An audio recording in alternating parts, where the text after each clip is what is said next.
इस कार्यक्रम के पुण्यार्चक है श्री राजेंद्र प्रसाद जी जैन, श्रीमती ममता जी जैन, श्री प्रशांत जी जैन, श्रीमती दिव्या जैन, पारस जैन, भरत जैन एवं समस्त परिवार, मुंबई।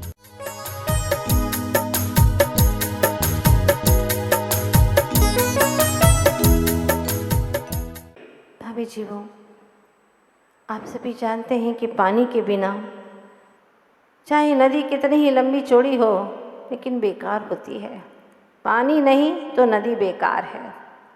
अगर अतिथि नहीं है तो घर का आंगन भी बेकार है, सूना है। स्नेह के बिना सारे सगे संबंधी रिश्ते नाते सब बेकार हैं। अगर पैसा ना हो तो तुम्हारा जॉकेट का पॉकेट भी बेकार है। और सच तो यह है महत्वपूर्ण, जिसे हमें समझना है, सद्गुरु ना हो हमारे जीवन में तो हमारा सारा जीवन ही बेकार है। क्योंकि सतपथ दिखाने वाला कोई नहीं। हम कौन सी सही राह पर चल रहे हैं या नहीं चल रहे हैं, ये दिखाने वाला ही नहीं सतगुरु, तो हमारा समूचा जीवन बेकार हो जाता है। इसीलिए भक्तों ने गाया है कि गुरुवर, जब आप हमारे रेगिस्तान जैसी इस मरुभूमि में आप पधारे तो कैसा लगा हमें। जीवन की मरुभूमि में गुरु हरियाली बन कर आए, मुरझाई जीवन बगिया थी, खुशहाली बन कर छाए। गुरु गुण तुलना योग्य नहीं, मैं उपमा किसकी बतलाऊं। हे गुरुवर तेरी महिमा को कैसे शब्दों में गाऊं। हे गुरुवर तेरी महिमा को कैसे शब्दों में गाऊं।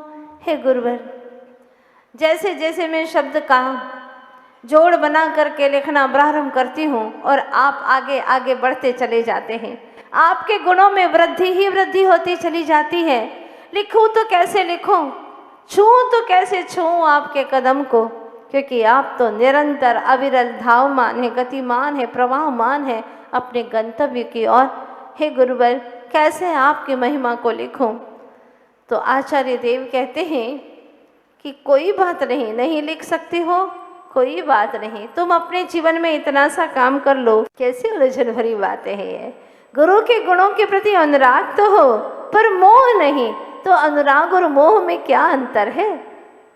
अनुराग हमें प्रशस्त पथ की ओर ले जाता है और मोह वो हमें रोक देता है, वहीं पर स्थिर कर देता है, वो आगे बढ़ने नहीं देता। जिस तरह से उदाहरण के तौर पर एक चींटी है, वो मीठी मीठी चाशनी से मोह करती है, प्रेम नहीं करती, अनुराग नहीं करती, मोह करती है। एक मक्खी चाशनी से मोह करती है तो क्या होता है, वो उसी में फंस करके रह जाती है, उड़ भी नहीं पाती। और वह चींटी उसी में अपने पैरों को इतना रंजायमान कर देती है, इतना मोहित कर देती है कि फिर वह आगे चल ही नहीं पाती। तो मिठास की, उस चाशनी के मिठास के वशीभूत हुई चींटी या की मक्खी मोहित हो जाती है और वह मोह करके उसी में फंस करके मर जाती है। किंतु दूसरी तरफ देखिएगा, एक भंवरा है, वह फूल का रस पीता है, उससे अनुराग करता है, प्रेम करता है और रस पी करके वह उड़ जाता है। फूल से उसको प्रेम है, अनुराग है। बस आप भी इतना ही करिए, गुरु के गुणों के प्रति, प्रभु के गुणों के प्रति अनुराग से भर जाइए। और जब अनुराग होगा ना, तो फिर आप अपने आत्मोत्थान का लक्ष्य बना करके अपने गंतव्य तक पहुंच ही जाएंगे।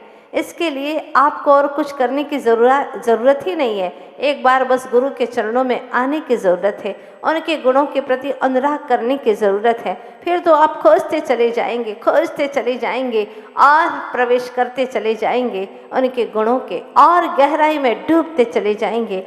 कहते हैं कि मुस्लिम शासक वहाँ पर जब शासन किया करते थे, तब उन्होंने जैनों से कहा कि तुम कुछ चमत्कार दिखाओ, अगर तुमने कोई हमारे मन माफिक चमत्कार नहीं दिखाया तो तुम्हें हमारा धर्म स्वीकार करना होगा।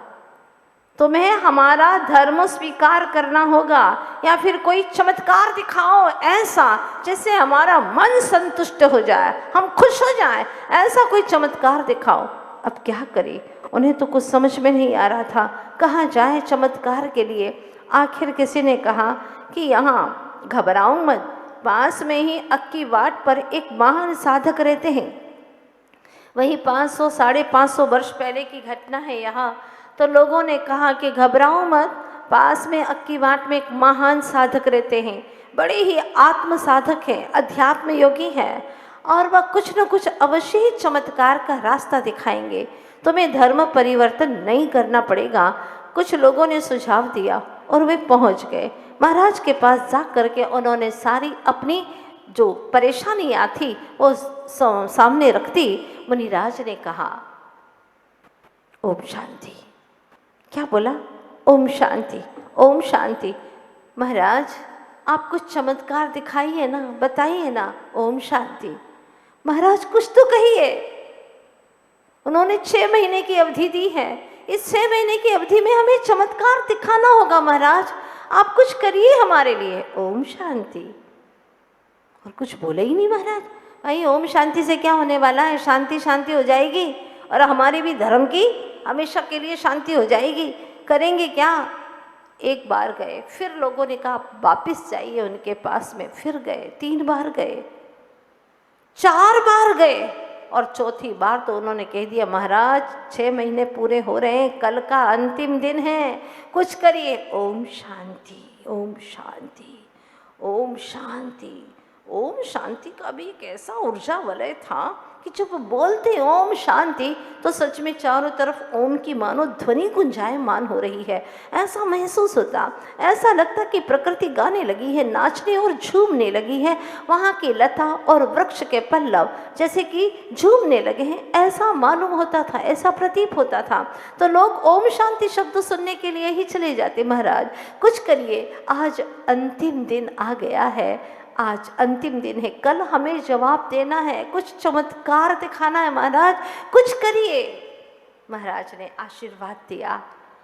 कहा सारे पुरुष वर्ग गए थे, लगभग 200-300 महापुरुष वहाँ पर गए थे आशीर्वाद लेने के लिए। सबको घबराहट थी कि क्या होगा कल का दिन, पता नहीं कैसा सूरज उदित होने वाला है और हमें सूरज के उगते ही अंतर मुहूर्त में 48 मिनट के अंदर ही वहाँ पर हमें अतिशय को प्रकट करना है। नहीं किया तो बहुत घोर अनर्थ हो जाएगा हम सबके साथ में। हमें वो धर्म अपनाना पड़ेगा जिसका हम नाम भी लेना पसंद नहीं करते। ऐसे पाप में धर्म को हम कैसे स्वीकार करेंगे, नहीं तो हमारे प्राण ये हरण कर लेंगे। क्या करें महाराज, कृपा करो, कृपा करो। हमारे जीवन की, हमारी धर्म की बागडोर आपके हाथों में है महाराज। आप ही सब कुछ कर सकते हैं, आप ही अध्यात्म के परम योगी हैं महाराज। हमारे धर्म की रक्षा कीजिए। महाराज ने अंतिम दिन कहा चिंता मत करो, बैठ जाओ। सारे पुरुष को वृक्ष था, बीच में बहुत घना वृक्ष और वहाँ बहुत बड़ा चबूतरा था जिस पर लगभग 200 लोग बैठ सकते हैं। सबको कह दिया बैठ जाओ। एक मंत्र दे दिया, उसका जाप करते रहो जब तक प्रातः काल न हो। भक्ति के साथ में जाप करते रहो, मरता क्या नहीं करता। सबने महाराज का कम से कम बोल, बहुत बड़ी करुणा की आपने जो इतना बोला, नहीं तो अभी तक क्या चल रहा था। हाँ, ओम शांति, ओम शांति, ओम शांति, बस इसके सिवा कुछ नहीं। आपने कम से कम एक मंत्र का जाप दिया। सौभाग्यशाली है हम। थोड़ा सा लोगों को विश्वास होने लगा अब कुछ चमत्कार होगा, कुछ चमत्कार होगा। और वहाँ पर राजा बैठ गए। जैसे ही सूरज उगा कि राजा अपने दरबारियों के साथ में बैठ गया। आज तो बड़ा मज़ा आने वाला है। 6 महीने तक ये लोग कोई चमत्कार दिखा नहीं पाए, अब अंतिम दिन क्या दिखा पाएंगे। सब के सब हमारा धर्म स्वीकार कर लेंगे। और बड़े ही दबंग लोग हैं वे, बड़े ऊर्जावान हैं वे लोग, क्योंकि बड़े कट्टर होते हैं, अपने धर्म पर श्रद्धालु होते हैं। आज तो बड़ा मज़ा आएगा। सम्राट बड़ा खुश था। इतने में ही क्या हुआ देखिएगा। जैसे ही उजाला हुआ, महाराज ने सबसे कहा था, मेरा आदेश है, सभी लोग जब तक मैं न कहूँ तब तक कोई भी अपनी आंखें न खोले। सभी आंखें मूंद करके पूरी तरह से इस जाप का भक्ति के साथ में बिल्कुल स्मरण करते रहें, करते रहें, करते रहें, करते रहें। जब तक मैं न कहूँ तब तक कोई आंख न खोले, भक्ति के साथ में करते रहो। सब लोग करते रहे। मुनिराज बीच में विराजमान हो गए और अब कहानी कहती है कि जैसे ही प्रातः काल हुआ, सूरज की एक किरण उदित हुई, हल्का सा उजाला हो गया है, पूरा का पूरा चबूतरा उठा और उठ करके आसमान की ओर गया और वह चबूतरा चलने लगा, चलने लगा, चलने लगा। जहां पर सम्राट बैठा हुआ था, बहुत बड़ा आंगन, और वहां सम्राट प्रतीक्षा कर रहा था, अब लोग आएंगे और हमारा धर्म स्वीकार करेंगे। इतने में ही दरबारियों ने कहा, सम्राट देखिए देखिए क्या सुबह है, इतना बड़ा पत्थर नीचे आ रहा है और बीच में एक वृक्ष भी है, देखिए देखिए सम्राट, देखिए इसे। सम्राट ने देखा, ऐसा अजूबा तो सम्राट ने पहली दफे देखा था। क्या अजूबा, इतना बड़ा पत्थर कैसे आ रहा है, समझ में नहीं आ रहा, और उड़ करके आ रहा है। उड़ते हुए आया और जहां आंगन था वहां आकर के धीरे से जम गया। जब ये दृश्य देखा, सम्राट तो खड़ा होकर के सीधा तेजी से चल करके उस चबूतरे के पास में आया। मुनिराज ध्यान में लीन थे। पहले उन्होंने प्रायश्चित की एक माला फेरी, प्रायश्चित लिया मन ही मन, क्योंकि उड़ते हुए आया, किसी जीवों को चोट पहुंची होगी, जहाँ पर रखा है वहाँ पर परिमार्जन नहीं कर दिया गया है, और यहाँ पूरा शिलातल, इतनी बड़ी शिला वहाँ पर रखी जा रही है, चबूतरा पूरा रखा जा रहा है। मुनिराज ने पहले मन ही मन पश्चाताप किया, प्रायश्चित किया, जीवों से अनंत अनंत भावों से अपनी क्षमा याचना की, और इसके उपरांत नयन खोले, सारे भक्तों को आदेश दिया, आंखें खोलो। और जब उन्होंने देखा, ओहो ये क्या करिश्मा, जय हो अहिंसामय जैन धर्म की, अहिंसा परमो धर्म की, सच्चे जैन धर्म की, ऐसे जय जयकार के नारे लगाए भक्तों ने। और राजा दंग रह गया, मान गया कि है तुम्हारा असली जैन धर्म। और गुरु के चरणों में सबसे पहले सम्राट ने अपना माथा टेक दिया, प्रणाम कर दिया और कहा कि मैं भी आपको प्रणाम करता हूँ, प्रणाम करता हूँ, मान गया। आज तक मैंने कई चमत्कार देखे, लेकिन इतना बड़ा चमत्कार मैंने कभी नहीं देखा। ये था अक्की वाट के गुरुवर ध्यान विद्यासागर जी महाराज भट्टारक मुनि का बहुत बड़ा चमत्कार, कि उन्होंने जैन धर्म को किस तरह से प्रभावना करके प्रचार प्रसार किया, और तब से जहाँ देखो वहाँ पर इस चमत्कार की चर्चाएं होने लगी। हवाओं की भांति ये चर्चाएं हर जगह फैलती गई। ये लगभग आज से 500 साढ़े 500 वर्ष की घटना है। अब आपको ज्ञात हो गया होगा ऐसे अक्की वाट में दंपति क्यों गए थे और आखिर क्या कारण था। वो चाहते थे कि हमारी जो पूर्व संतान थी उसका मरण हो गया है, एक ही संतान है बालक महावीर के रूप में। अब जो संतान हो, जिसका जन्म हो, वो सुखपूर्वक हो, इसलिए वह वहाँ पर गए थे। उन्होंने एक स्वर्ण का दीपक जलाने का संकल्प लिया था। और आपको ज्ञात है कि चाहे स्वर्ण का हो या माटी का दीपक हो, वो तो एक दिन बुझ ही जाता है, लेकिन उन्होंने सच में एक ऐसे दिए को जलाया जो दिया ही नहीं, उगता हुआ सूरज है। आज कईयों कईयों को रोशनी दे रहे हैं, धन्य है। और उनकी रोशनी से रोशन हुए आज कई संत साधु उन्हीं के आशीर्वाद से जगह जगह पर जिन धर्म का प्रचार प्रसार कर रहे हैं। अब देखते हैं क्या होता है।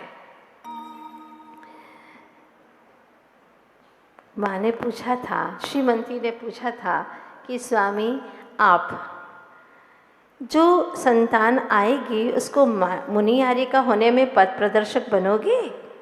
कहिए ना, कहीं मोही बन करके उसके मार्ग को मार्ग से उसको विचलित तो नहीं कर दोगे? तब उन्होंने कहा था, जो नियति है उसको कोई रोक नहीं सकता, समय ही बताएगा कि क्या होने वाला है। और इसके बाद में सौदागर आया था और झूला भी ले लिया गया था। पूर्व में ही सारी तैयारियां हो चुकी थी।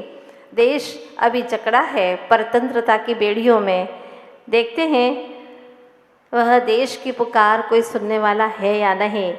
और आवाज़ लगाई थी, आओ कोई तो आओ, सुनकर वेदना का स्वर अवतरित हुआ है, दया सिंधु करुणा का सागर। और माँ अब अधरों के स्पंदन से जब प्रसव की पीड़ा बढ़ती जा रही है, उन क्षणों में भी वह वैखरी से उपांशु, रूपांशु से मानस और मानस से सूक्ष्म जाप में लीन हो गई।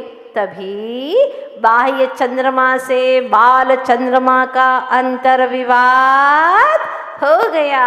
दो चंद्रमा हैं, एक बाह्य चंद्रमा जो गगन का है, दूसरा बाल चंद्रमा जो कि गर्भ में है। एक गगन में है, दूसरा गर्भ में है। इन दोनों का अंतर विवाद हो गया। गगन चंद्र बोला, पहले मैं अमृत बांटूंगा।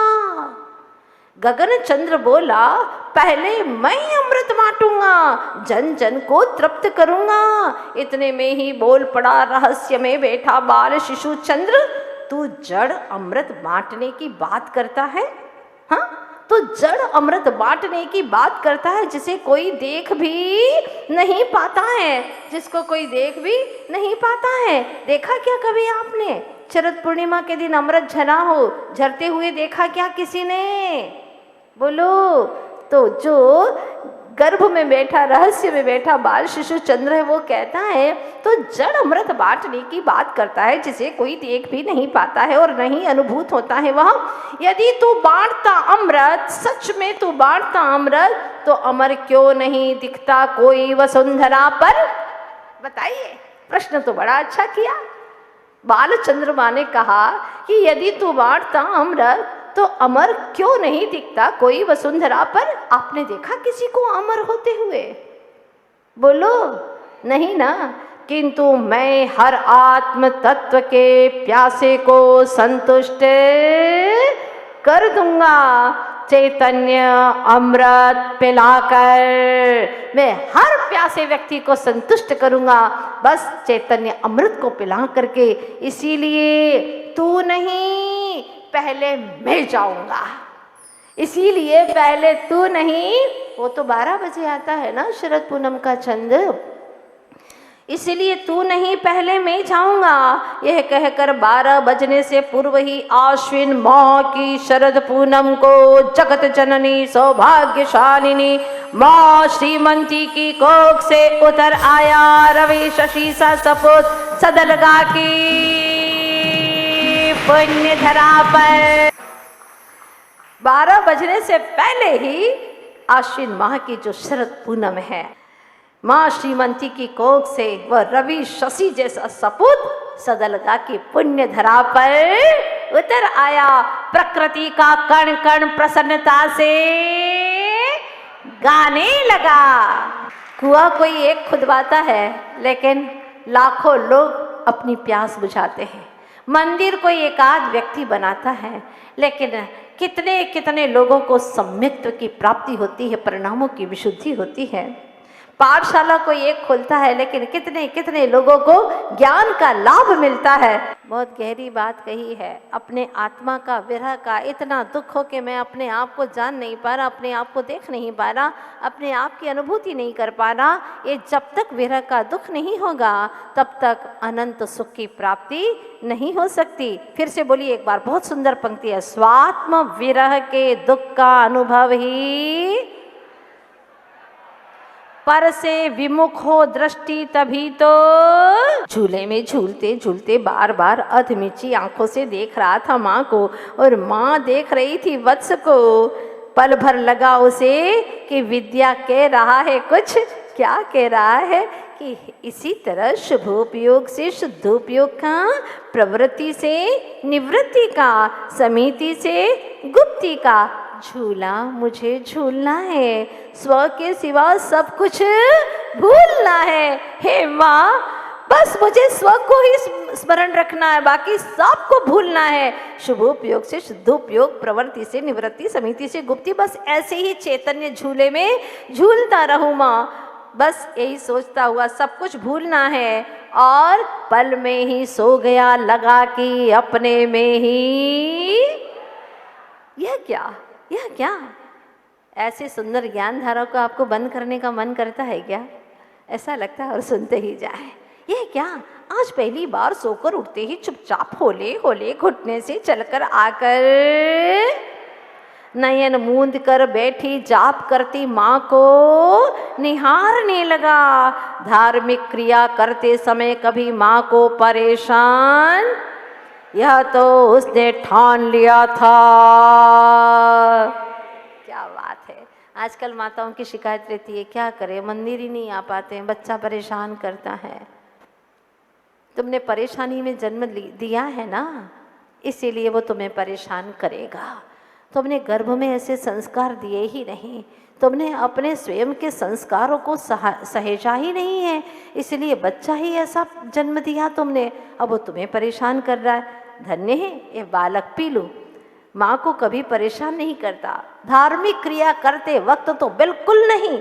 आज हो गया 1 वर्ष का, नूतन परिधान में ललाट पर तिलक लगाए दिख रहा है सुंदर नन्हा सा राजकुमार। उसके चांदी से भी उज्जवल धवल रंग को देख अपना उपहास मान लज्जित हुई सी रजत की करधनी कमर में लटकती नीचे की और खिसकती। चांदी की करधनी जो पहनी है कमर में, उसे लगा कि मेरे से ज़्यादा उज्जवल तो उसका चेहरा है। बेचारी को लगा कि मेरा उपहास हो रहा है, इसलिए नीचे ही नीचे की ओर खिसकती जा रही है। पिता ने, समझ में आ रहा आपको विषय? पिता ने ज्यों ही मंदिर में जाकर अपने हाथों से उतारा, चलने लगा कहाँ? चलने लगा वेदी की तरफ सस्मित हो, यानी मुस्काता हुआ। पायल की रुन झुन सुन देखा लोगों ने उसके रूप लावण्य को, विस्मित हो। कुछ पल तो उनकी मति विस्मित सी हो गई। यह छोटा सा लोकांतिक देव आया है कहाँ से? लोगों को लगा कि यह कहाँ से लोकांतिक देव जैसा बालक आया है, कितना सुंदर। बच्चे आप लोगों के भी रहते हैं, वो भी चाहते हैं मंदिर में, पर उनकी दृष्टि भगवान की तरफ नहीं रहती है, जो द्रव्य चढ़ाया है ना उसकी तरफ रहती है। देखते हैं उसमें किशमिश कितनी है, बादाम कितनी है, और उसको निकालते हैं धीरे धीरे छोटे छोटे अंगुलियों से। अगर माँ पहली बार ही डांट दे, बेटा इसे स्पर्श नहीं करते, ये निर्माल्य है, और एक बार भी छुए तो उसका हाथ धुला दे, दोबारा वो छुएगा नहीं, क्योंकि उसको ज्ञान हो जाएगा कि ये निर्माल्य है, चढ़ा हुआ है, इसको छूते नहीं है। और कदाचित छू भी जाए तो माँ पिता उसे ज्ञान कराए, बालक है, क्या होता है देखिएगा। तभी मल्लप्पा जी ने कहा, बेटा बोलो जय। सुनते ही बोले त्यय, अर्थात आज से हो गया तय, मोह पर हाँ तय हो गया, त्यय। बच्चे लोग बोलते हैं ना, बोला तो सही कम से कम तुतलाती भाषा में। घूंघट में छिपा यह रहस्य ज्ञात किसे था, किंतु अनजाना कुछ भी रह सकता है कैसे मुझ ज्ञान धारा को तो सब कुछ पता है कि क्या होने वाला है। श्रवण बेल को लाके उन्नत पर्वत पर चढ़ते दंपति ने अचानक सुनी गिरने की। वाह, वह किसी और की नहीं, 1.5 वर्ष के पीलू की थी आवाज। गिर गया 10 सीढ़ी पर, रोया नहीं। पीलू 1.5 वर्ष का गिर गया 10 सीढ़ी तक, पर रोया नहीं। मुंह से निकलने लगा खून पर कुछ औरों के आंसू पोंछने वाला, औरों के आंसू पोंछने वाला, गिरतों को थामने वाला लक्ष्य से, गिरतों को थामने वाला लक्ष्य से गिर सकता है कैसे, देह राग से घिर सकता है कैसे।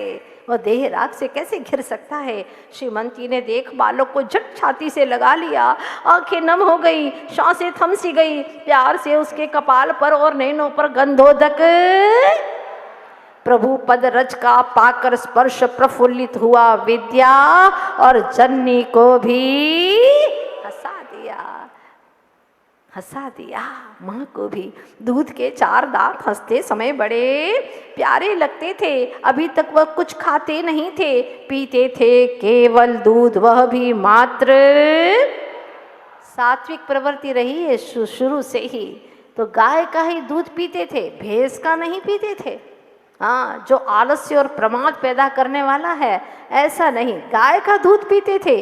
पीने से भैंस का दूध पड़ जाते थे। सभी बारी बारी से विशेष रखते थे उनका ध्यान। तीर्थ वंदना के क्षणों में एक और हो गई घटना। पिता मल्लप्पा जी ने ज्यों ही चढ़ाई बादाम, झुकाया सिर, त्यों ही अपनी नाजुक अंगुलियों से उठाकर बादाम रख ली अपनी जेब में। माँ ने पूछा, क्या करोगे, इसे खाओगे? सिर हिलाकर ना करते हुए बोले, त्याग की है, खाने की नहीं है।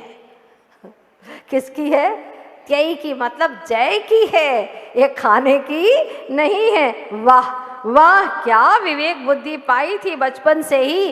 कहते हैं ना, होनहार विरवान के होत चीखने पार। माँ ने संस्कारों में पाला है। हाँ, गढ़ा है माँ ने।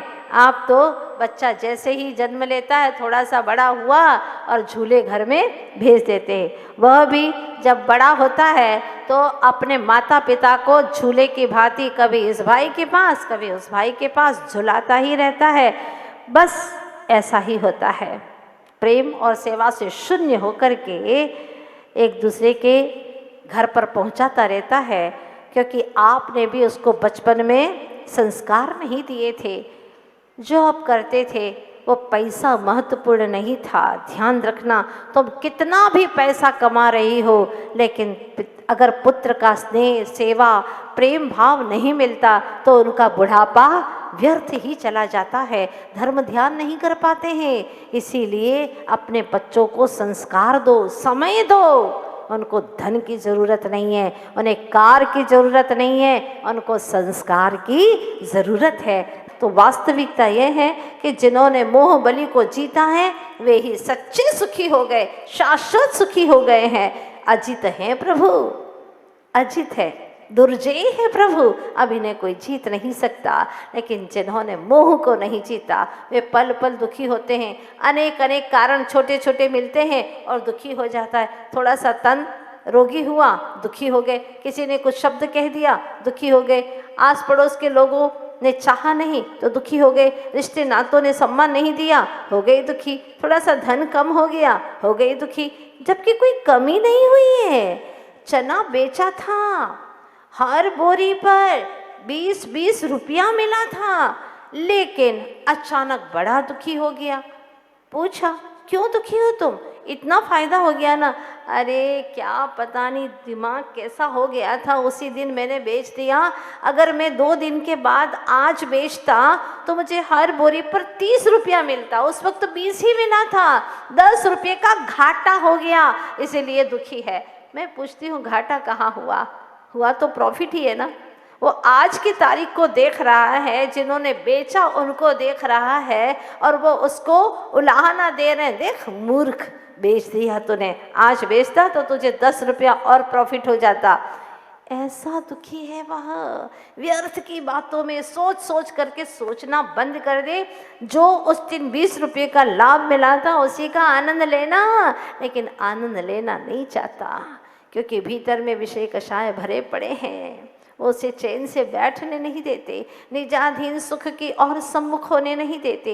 ये कहानी घर घर की है, हर परेशान आत्मा की यही कहानी है। वे दुख को बटोरते, कहाँ से दुख मिलेगा, कैसे दुख मिलेगा? सुख नहीं बटोर रहे, दुख को बटोर रहे हैं। इसीलिए हमने ज्ञान धारा चुनी है कि आप सुख को बटोरना सीख जाएं। सुख कैसे मिलेगा, कहाँ से मिलेगा, क्या उपाय है सुख को पाने का? जहाँ दुख और आत्म पतन के कारण है वहाँ दृष्टि ले ही मत जाइए, आपको बड़ा ही आनंद आएगा। जीने का तरीका आ जाए, जीने का सलीका आ जाए।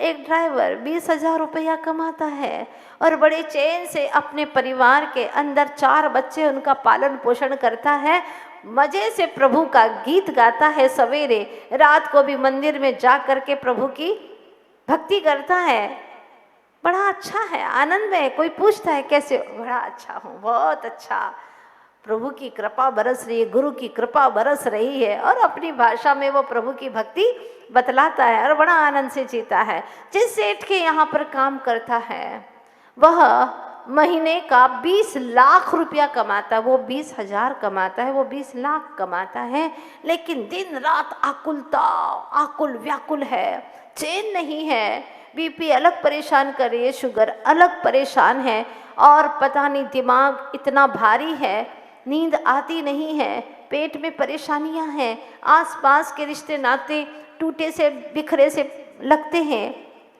कहीं चैन नहीं है, घर में सिर्फ 2 ही बच्चे हैं, लेकिन कितना बेचैन है। 20 लाख कमा करके भी, क्योंकि उसको जीने की कला नहीं आई, कैसे जीना चाहिए। असलियत तो यह है कि वह दुख को ही बटोर रहा है, इसलिए महादुखी है। आए हम सभी समझने की कोशिश करें कि आखिर जिंदगी को कैसे बेहतरीन जिया जाए।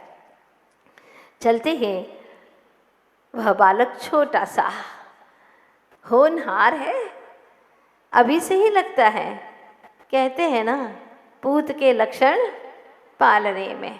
पालने का अर्थ, पालने का अर्थ, हाँ, बचपन में पालने का अर्थ क्या होता है? झूला। देखो बता रहे झूले में, अरे झूले में नहीं, पूत का लक्षण पालने में, अर्थात वो माता पिता की आज्ञा पालने में।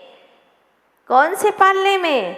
झूले में नहीं, माता पिता की आज्ञा पालने में। छोटा सा बच्चा है, माँ कहती बेटा सो जाओ, सो जाता है, छोटा सा बालक है। माँ कहती है बेटा मंदिर चलना है, झट तैयार हो जाता है।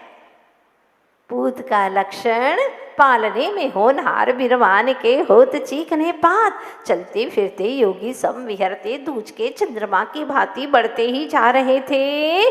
देखते ही देखते इतने बड़े हो गए कि अपने 2 कोमल किंतु अति पैरों से दौड़कर दूर माँ की पकड़ में, हाँ, ऐसे भागते थे कि माँ दौड़ती रहती है, लेकिन वो पकड़ में नहीं आते। अरे नहीं जानती थी माँ की मति कि यह बनकर, नहीं जानती थी माँ की मति की यह बनकर यति मोह की पकड़ से भी परे परम हो जाएगा, श्रेष्ठ हो जाएगा, मोह की पकड़ से भी परे परम हो जाएगा। माँ के आसपास सदा छाया की भांति रहने वाला, उसी की कृपा छाया पाने एक दिन सारा जग तरस जाएगा। मालूम नहीं था, माँ दौड़ रही है पीछे पीछे, पता नहीं उसे कि कितना दौड़ाने वाला है, वो किसी की पकड़ में आने वाला नहीं है। उसकी कृपा छाया पाने के लिए सारा जग तरस जाएगा, और वह वीतरागी हो स्वयं में। अनेक ग्रह कार्यों के बीच भी वह पाती थी उसे हर पल समीप नजर गड़ाए देखता था, जो माँ की हर, आज भी कई बार प्रवचन या क्लास के दरमियान आचार्य जी माँ की क्रियाओं के उदाहरण देते हैं, कई दृष्टांत देते हैं, क्योंकि माँ के आसपास सदा घूमते रहना यही उनको सबसे अच्छा लगता था। माँ क्या क्रिया करती है, कैसे करती है, उसको बिल्कुल दिमाग में ऐसा बिठाते थे बचपन से ही कि वो सारे के सारे अब उदाहरण बन गए हैं। माँ की हर क्रिया नज़र गड़ाए देखता था जो, तभी पैनी नज़र से दही मंथन से ऊपर तैरते नवनीत को देख बोला, ये मेरे लिए है माँ, माँ ये मेरे लिए है। जैसे नवनीत तैर करके ऊपर आता दही मंथन से, तो कहता माँ ये मेरे लिए है, मंथन क्रिया छोड़ माँ ने बिठा लिया गोद में, देख भोला सा चेहरा बोली, यह सार तत्व तेरे लिए ही है। और दोनों करांजलि भर दी, छोटे छोटे नन्हे नन्हे हाथों में नवनीत भर दिया। असार को छोड़ करके सार को ही पाने वाला है। माँ को लगने लगा ये असार तत्वों में नहीं पड़ने वाला, ये तो सारभूत जैसे नवनीत चाहता है ना, ऐसे ये सार तत्व को ही समझने वाला है, उसी को जानने वाला है। जानता है या जानती हूँ मैं कि इसका भविष्य कुछ विशेष ही होने वाला है।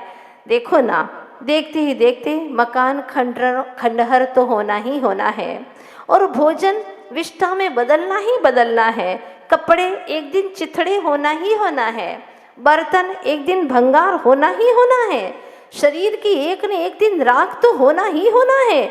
लेकिन राख होने के पहले, असार होने के पहले सार तत्व को जान लेना, यही बुद्धिमत्ता है। और बालक अभी से सार तत्व मांगता है, असार नहीं मांगता, सार तत्व मांगता है।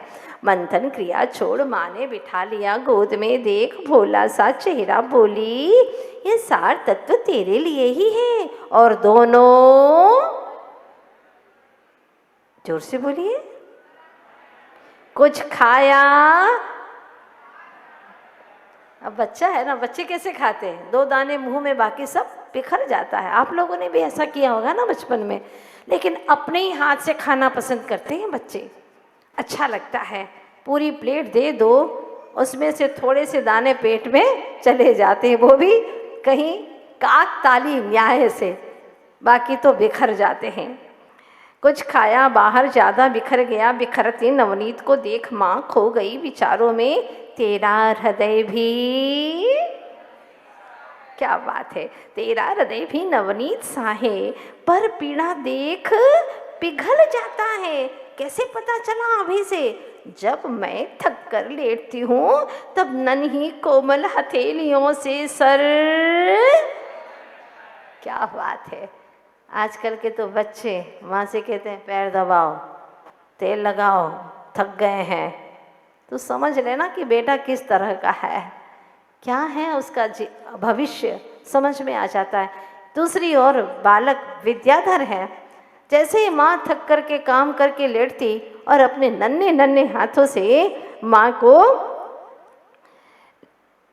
सर दबाने लगता है। ओहो, कहते हैं ना, कैरेक्टर जिसका अच्छा है उसे कंप्यूटर ना भी आए कई वांधो નથી।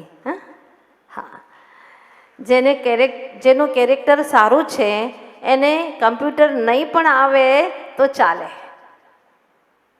ચાલશે। हैं, जिसके पास बुद्धि कम है लेकिन श्रेष्ठ बुद्धि है, बहुत अच्छा है। ज़्यादा बुद्धि नहीं चाहिए, कम बुद्धि भी है लेकिन श्रेष्ठ बुद्धि है, सदुपयोग करने वाली बुद्धि है, सारभूत है, बहुत अच्छा। नवनीत सा तेरा हृदय है, पर पीड़ा देख पिघल जाता है। जब मैं थक कर लेटती हूँ तब नन्ही कोमल हथेलियों से सर दबाने लगता है।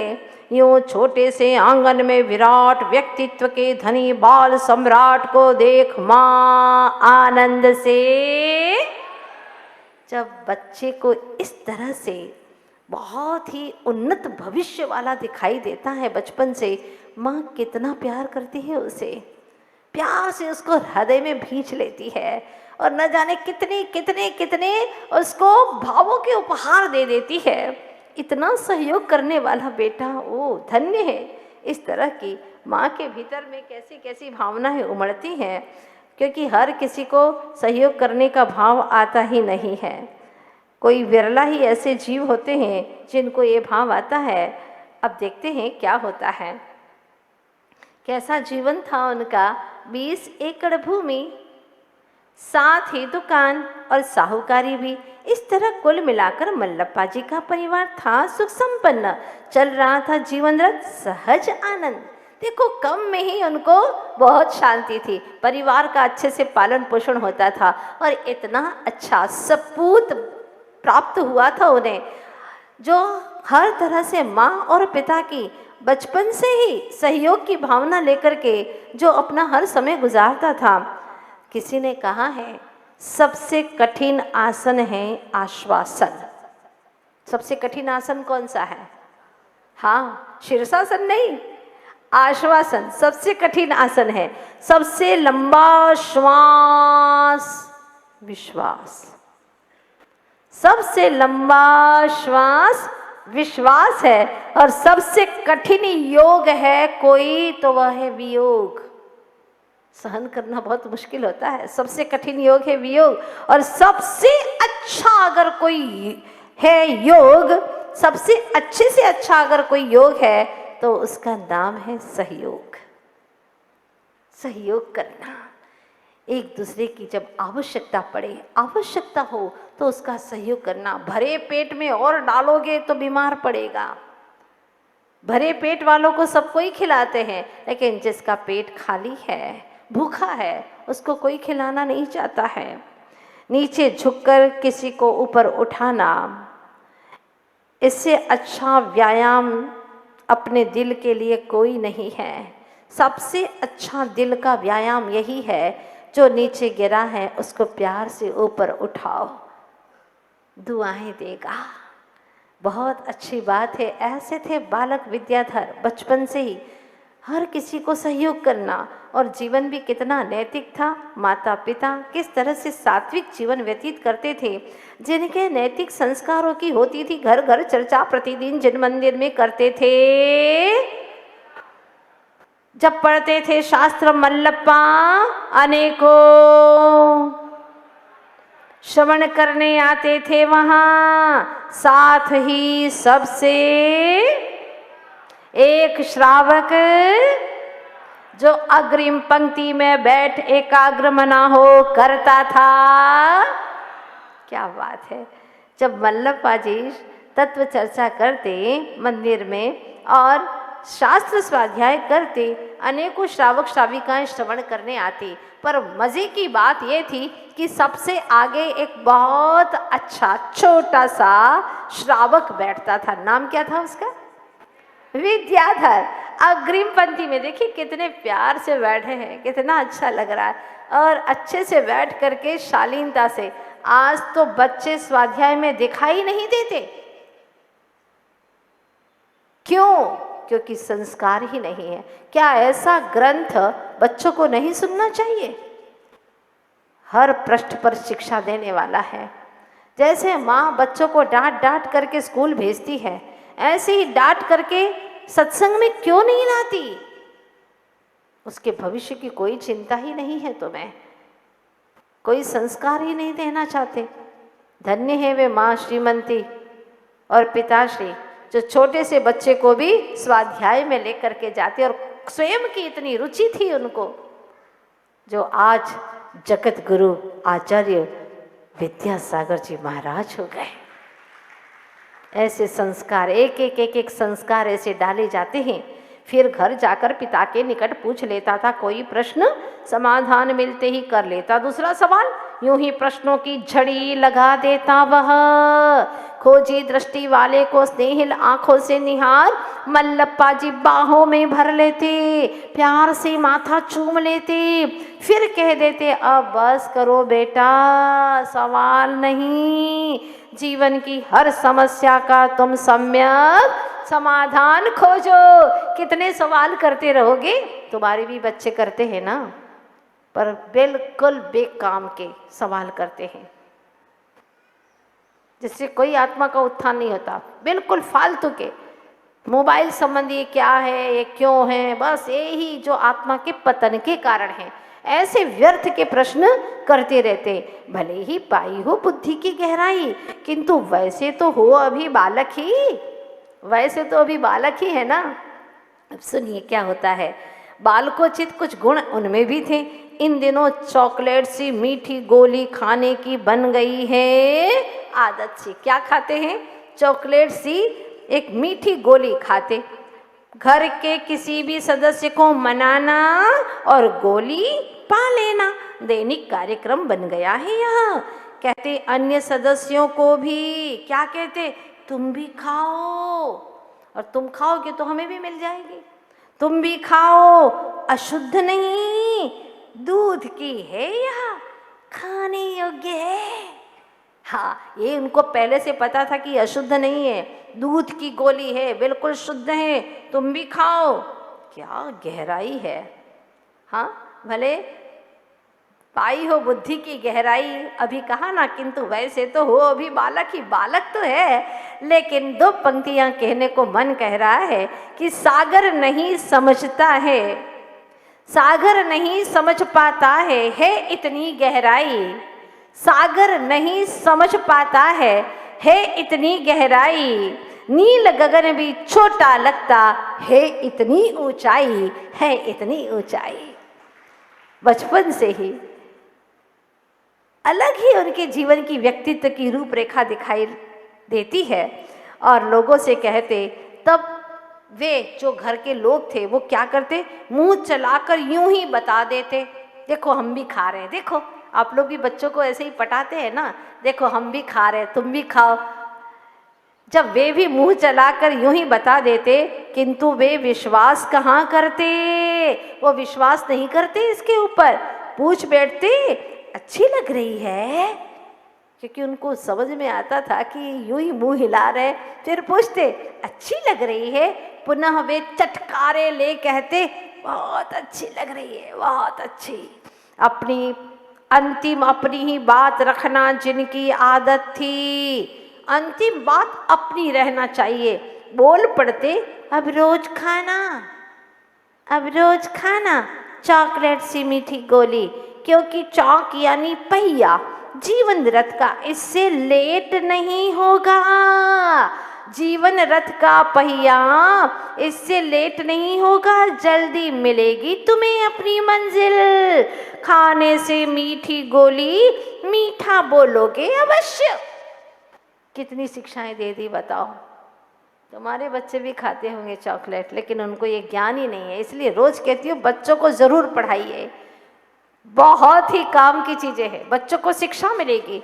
चौक यानी पहिया, लेट नहीं होगा इससे, जीवन रथ का पहिया लेट नहीं होगा, जल्दी मिलेगी तुम्हें मंजिल अपनी। खाने से मीठी गोली, मीठा बोलोगे अवश्य। इतना छोटा सा बालक क्या शिक्षाएं दे रहा है।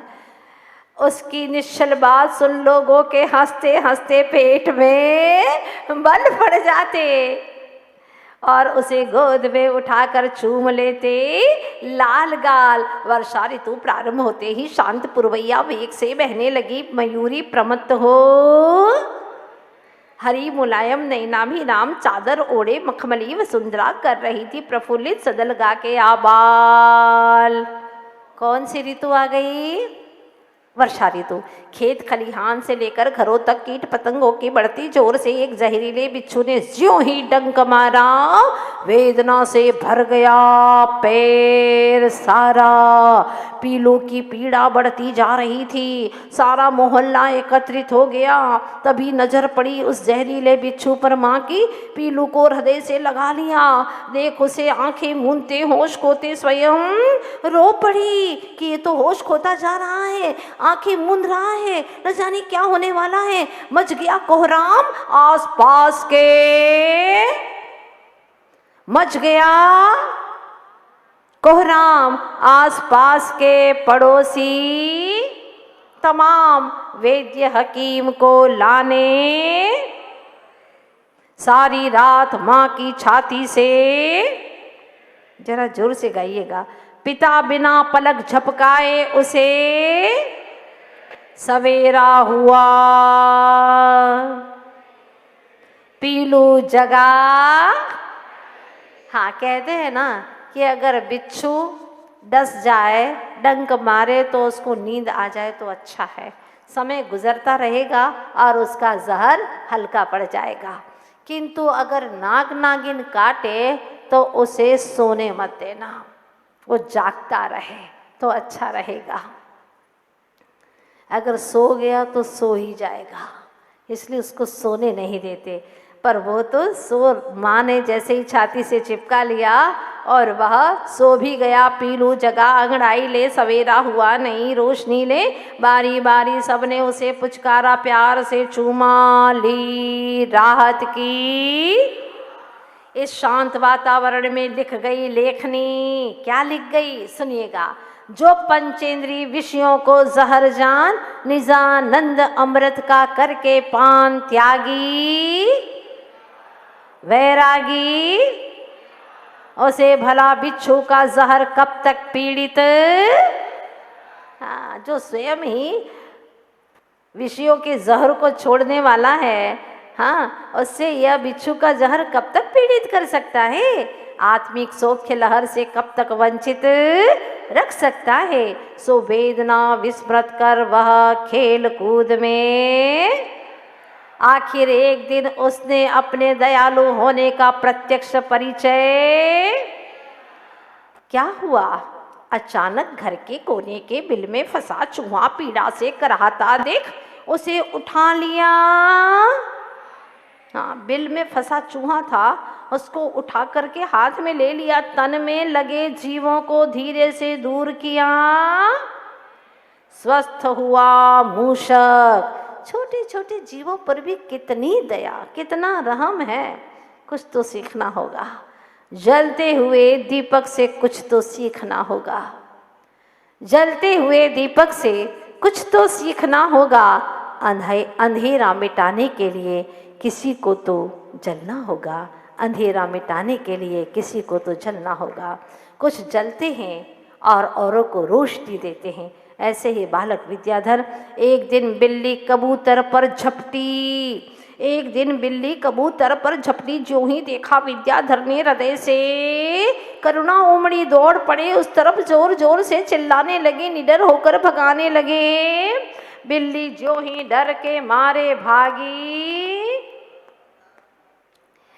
तब करुणा से आप्लावी दोनों नन्हे हाथों से सावधानी से पकड़कर कबूतर को ले आए। सुनाने लगे मंत्र नमोकार। धीरे धीरे फेरते हुए हाथ करुणा से उसे निहार कर ज्वार के कुछ दाने डालकर कहने लगे कबूतर से, डरो मत, मैं हूं ना, खा लो इसे। वाह, पशुओं से भी मानव के जैसा व्यवहार करना ये कोई सामान्य व्यक्तित्व नहीं है। ये महान व्यक्तित्व का प्रमाण दे रहा है। उस कबूतर से कहते हैं, डरो मत, मैं हूं ना, खा लो इसे।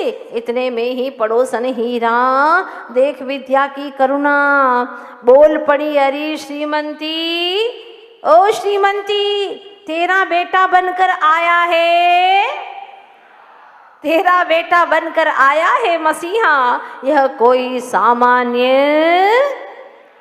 इसको कोई सामान्य नहीं आत्मा, दूसरा रूप है। सुन विद्या की प्रशंसा, हर्षित हो आया हृदय। देखती रही, टुकुर टुकुर रहा न गया। उसे उठाकर बाहों में देकर सो आशीष बोली, भाव विभोर हो आज की भांति सदा जीवों की रक्षा। क्या बात है। आजकल की माताएं एक चांटा मारती है, मूर्ख, ये काम करेगा, पढ़ना नहीं है तेरे को, ऐसी शिक्षाएं देती हैं। लेकिन बालक विद्याधर की माँ श्रीमंती कहती है, आज की भांति सदा जीवों की रक्षा करते रहना। जिन शासन के मूलभूत सिद्धांत स्वरूप अहिंसा धर्म की पताका यूं ही। देखो, यह है जीवन की सार्थकता। माँ की इतनी सी शिक्षा ने बालक को सतपथ दिखा दिया। अपनी प्रशंसा सुन माँ से बिना कुछ कहे सहज भाव से बाँह छुड़ाकर भागा घर से। मित्रों की टोली में जा।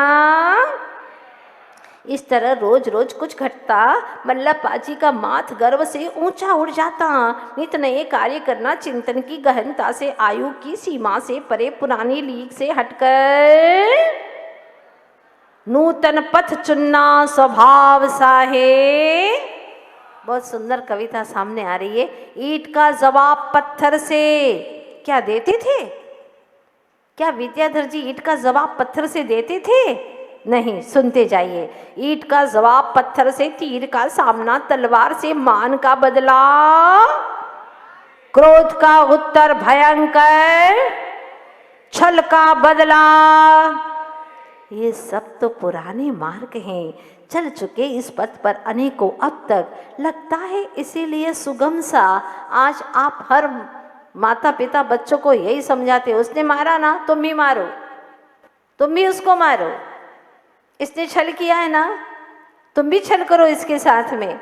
बस ईंट का जवाब पत्थर से दो, तीर का सामना तलवार से करो, मान का बदला भी मान से करो, क्रोध का उत्तर भयंकर क्रोध से दो।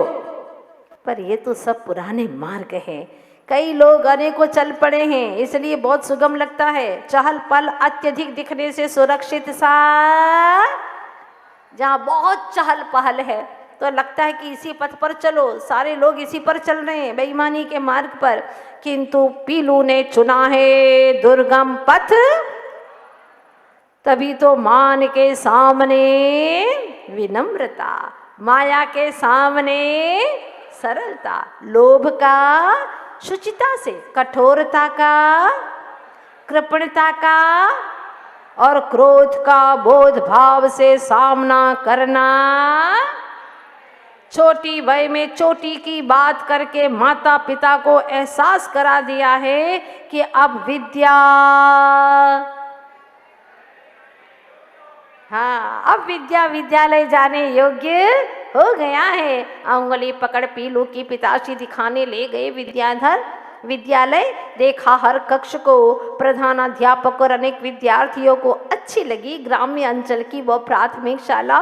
पूछने पर उसका नाम ओजस्वी अंदाज में मधुर स्वर में शिक्षक का अभिवादन कर दे दिया अपना परिचय। पूछा नाम क्या है तुम्हारा? क्या जवाब दिया? अरे नन्न हेसरू विद्याधर हिदे। कन्नड़ भाषा में बोले जी री जी। नन्न यानी मेरा, हेसरू यानी नाम, विद्याधर हिदे यानी विद्याधर है। जी मेरा नाम विद्याधर है। रे नन्न हेसरू विद्याधर हिदे। समय चुपचाप अपने कदम आगे बढ़ा रहा था और विद्याधर विद्या मंदिर में प्रवेश, प्रथम कक्षा में प्रवेश पाते ही बड़े बड़े छात्रों का प्रिय बन गया था। कमरे की दीवारों से उसकी खनकती आवाज़ छनकर कोई भी छात्र सुनता तो मंत्रमुग्ध हो जाता। बोल पड़ता अनायासी, अरे ये तो गिनी है गिनी। अब मधुर खनकती आवाज़ के कारण से क्या नाम पड़ गया? गिनी। पीलू बड़े प्यार से कहा जाता था। अब खनकती आवाज़ के कारण से गिनी यानी तोता। तोते सी मधुर सुरीली आवाज़ के कारण अब वह पीलू से हो गया। अब सुनिएगा, बहुत सुंदर प्रसंग आता है। शाला से आते ही गृह कार्य में दत्त चित्त माँ का पकड़कर पल्लू दे दिया हाथ में बस्ता जिसमें थी मात्र स्लेट पेंसिल। बोली पीलू आज क्या सीख कर आए हो? स्लेट पर बंकिम दृष्टि डालकर बोले अ से आ बनाना सीखा। सुन न पाई, वह अपने काम में लग गई माँ, सुन न पाई। पुनः पूछने पर बोले छोटे से बड़ा बनाना सीखा। क्या सीख करके आए हो? छोटे से बड़ा बनाना सीखा। अ से आ बनाना सीखा। छोटा बड़ा कैसे बन सकता है वो सीख करके आया हूँ। झट समझ गई वह शब्दों में छिपे उसके भावी महान व्यक्तित्व को और मुख पर स्मित हास्य लिए गाल चूमते हुए बोली लगने लगा है तेरी रहस्य भरी इन बातों से। एक दिन अवश्य तू छोटे से बहुत बड़ा, इतना बड़ा बन जाएगा कि अपनी गोद में भी बिठा नहीं पाऊंगी तुझे, अपने आंचल में भी छिपा नहीं पाऊंगी तुझे। हो जाएगा ऐसा गगन सा विराट, अपने ही मन का सम्राट। हो जाएगा तो इतना बड़ा, इतना विराट, अपने ही मन का सम्राट हो जाएगा। माँ सोचती है और एक से एक ऐसी घटनाएं घटित होती हैं। आप इस ज्ञान की धारा में उतरने का, डूबने का पूरा प्रयास कीजिए। इस कार्यक्रम के पुण्यार्चक थे श्री राजेंद्र प्रसाद जी जैन, श्रीमती ममता जी जैन, श्री प्रशांत जी जैन, श्रीमती दिव्या जैन, पारस जैन, भरत जैन एवं समस्त परिवार, मुंबई।